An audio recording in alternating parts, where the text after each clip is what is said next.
Bahan-bahannya buah pir. Di sini saya menggunakan 2 buah pir ya teman-teman. Cuci bersih, nggak usah dikupas kulitnya, dipotong-potong. Nah, tengahnya itu kan ada bijinya, dibuang bijinya.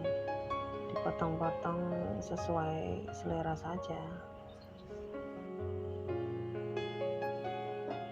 Dan kemudian di sini ada keci, ada hongcongnya udah dibuang ya bijinya, ada gula batu.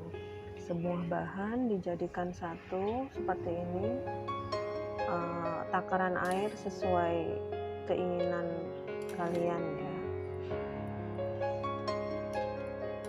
Setelah semua bahan dimasukkan semua, diaduk-aduk sebentar, lalu direbus selama 1 jam dengan api yang paling kecil.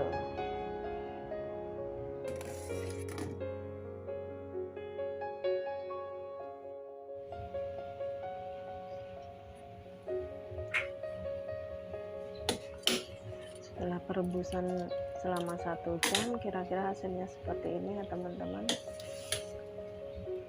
Warnanya agak keruh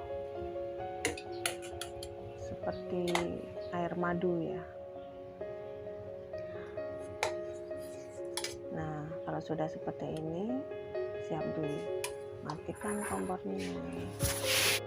Sup ini baik juga untuk daya tahan tubuh, untuk meredakan tenggorokan,